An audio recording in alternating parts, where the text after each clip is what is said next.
I think that one's reality is a result of your intention and your attention.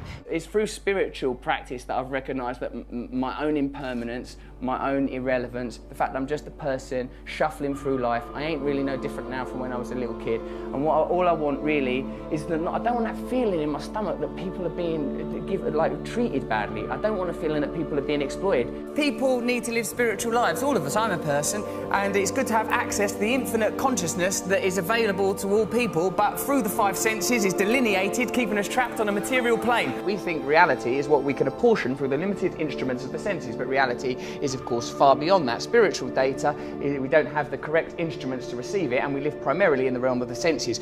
Anything that we're describing through science, we're describing through the prism of the five limited senses. Our eyes can only see between infrared light and ultraviolet light. There's light bouncing around everywhere. Our ears can only hear a tiny decibel range, can't hear the noise of a dog whistle, can't hear any high-pitched frequency sounds. Isn't it likely then that there are other vibrations, frequencies, energies, consciousness moving through the universe? Consciousness is an amorphous and expanding entity. I think that we allow our consciousness to be prohibited by our senses, prescribed by our senses, living in the realm of these five apertures into our reality. But reality is limitless, space is infinite, time eternal. Through yoga, one can temporarily break the bonds that chain us to the mundane, the mondial, that which is of the earth, and we can temporarily at least receive a taste of the infinite. I don't want to get too cosmic about it, but we are just this sort of temporary blob of atoms, you know, endowed with consciousness for the merest moments in infinite space. Meditation and yoga, these are fundamental parts of my life. I think it's difficult these days with religion getting such a rough ride, the Pope resigning, bloody terrorism and nonsense. It's difficult to find an access to spirituality, but we are by our nature spiritual people. If we don't have access to spirituality, we suffer as individuals, society suffers. We need to recognise at some point that within ourselves there's an infinite capacity for connection with all things. Well, I love the fact that you've described it as you have a daily access to unseen realms of power. Daily access to unseen realms of power. Not just me, everyone has that. For me, what I've discovered is that transcendental meditation is useful to me, not because of a unique set of circumstances, not because of my formerly secret brilliance, no, but because I am a human being. And it is applicable to all human beings. And what's really good about that is literally everyone in this room is one. What I say is that we're basically all right human beings. Whenever there's a disaster or an accident, people's impulse is to help one another. So I'm thinking anyone that galvanises people, brings people together and points us to the better aspects of our nature and help us to overcome our basic things like fear and desire, I think these people are worthy heroes, rather than the heroes that are nominated today, heroes that are low vibrational frequency that make us concentrate on daft stuff. So like they want you to be talking about Justin Bieber, they want you to be talking about twerking. They don't want you talking about fracking, they want you talking about twerking. They want to get on with their job. Shut your fucking mouths and watch this shit, you fucking morons. And I know, because I've been part of the charade. But, you know, I'm awake now. Look beyond the superficial. That's the problem with current affairs. You forget about what's important. You allow the agenda to be decided by superficial information. What am I saying? What am I talking about? Don't think about what I'm wearing. These things are redundant. I'm superficial. And I don't think that we should be continuing to propagate the idea that famous people are magical and special, because it makes people feel that their lives ain't no good. And I don't think we should be living in that kind of fearful paradigm. It's that. I'm like a vegetarian. I believe we're all equal. I ain't got the right to kill. I don't kill, like, say a fly comes in my house, I'd tolerate that little arsehole. Because I feel like he's a fly, he's just on his journey here through life. When I'm meditating or praying, I say the infinite creative force that brings into being all phenomena and guides all life, I say, can you move through me? And things that actually work, you sort of treat them, you sort of shirk them off as if, like, you know, as if you owe them money and you don't, oh no, I've got to avoid yoga and meditation. They've been portrayed quite brilliantly by the mainstream as sort of somehow luxury, but into luxury or artificial or superficial. It's absolutely integral. It's absolutely the most authentic thing, more real than any of us. If people are happy, they're happy. They don't need it. If there's not a problem, there's not a problem. But I think if people have some sort of yearning or dissatisfaction or some itchy irritability, then it might be because they're not looking in the right direction for a solution, and that they should look within, and that within them there is a limitless, infinite capacity for bliss through connection to higher things. You cannot define yourself in reference to other external coordinates. You must define yourself internally with your relationship with a higher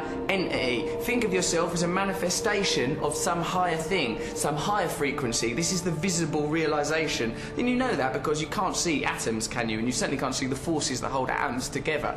There, in the micro quantum world, Richard, lie the answers to everything.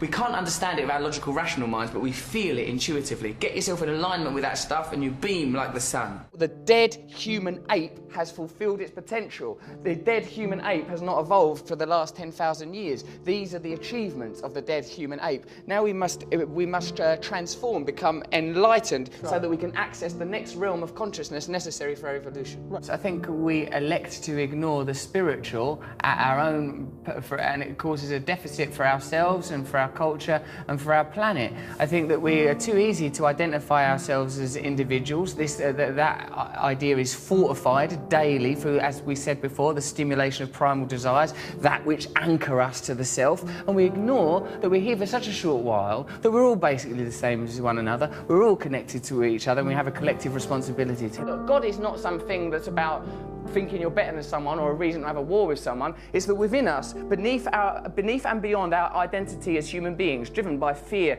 and desire, defined by the realm of the senses and the material self, which is transitory, there is a divine self that is connected to all living things, that is part of an infinite source of creativity. You could probably describe that using quantum physics or science if you want. I choose to believe in God because I think what that is the recognition that there is divine beauty in all of us, and if we prioritise that over our own selfish material needs, then we will naturally create a culture more in harmony with our planet, and we'll have a chance. I think it's one of the great sadnesses of modern life, because of our disenfranchisement and disillusionment with religion, that we don't have access to these ideas. And yoga and meditation for me is a way in the secular world of accessing very, very beautiful principles that will perhaps make us happier at a time when people feel disillusioned with the economy, concerned about the ecology, worried with politicians, don't trust what they're being told on television. We've got to let go of temporary, transient ideas like individualism. The nature of monotheistic faiths, these dead desert religions, is to encode us with the idea that individualism is more important than paganism, ideologies that integrally relate us to the earth, so that we know that we are integrally, indefatigably related to our environment, and we live in the service of our environment, because self is a temporal illusion.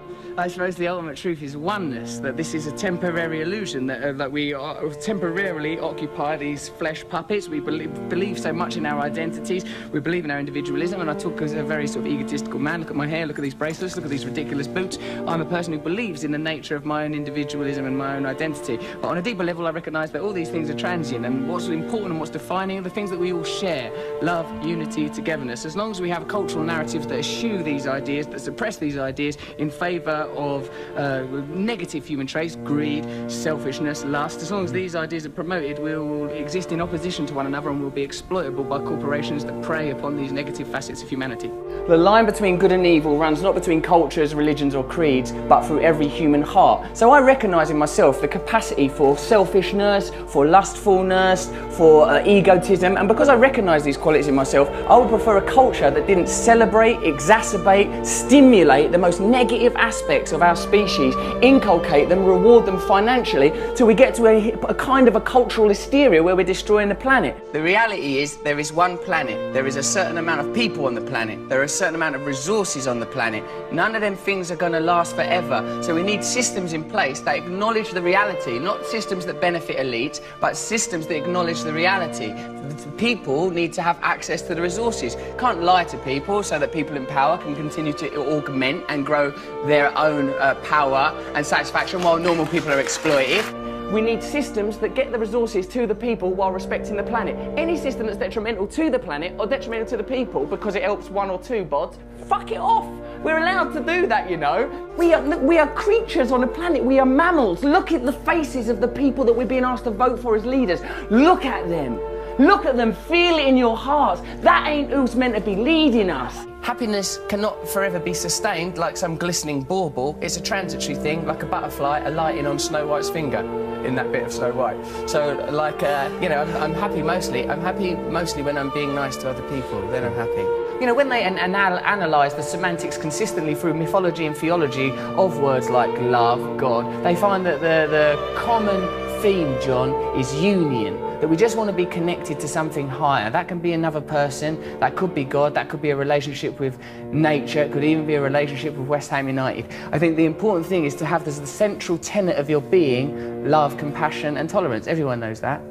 You know, like the realisation that this is only a very temporary thing, that the only thing that matters to any of us is love, that everything, that underscoring everything is love. You know, if it's a biological, anatomical human condition, the idea of acquisition and survival of the species, then that 2% that distinguishes us from the great apes, somewhere within that is that divine spark that philosophers have always espoused upon and written about, that somewhere within that, that's the truth that we're trying to head towards. What it felt to me was like the dissolution of my idea of myself. Like, I felt like separateness evaporated. I felt this tremendous sense of oneness. I find it, I'm quite an erratic thinker, quite an adrenalised person. And like, but what, through meditation, I felt this sort of beautiful serenity and selfless connection. You know, my sort of tendency towards selfishness, I felt like, I felt that kind of exposed as a superficial and pointless perspective to have. I felt a very relaxed sense of oneness. I felt love. Follow me on Twitter if you want to, @RustyRockets, but basically carry on doing what you're doing, being happy in your hearts.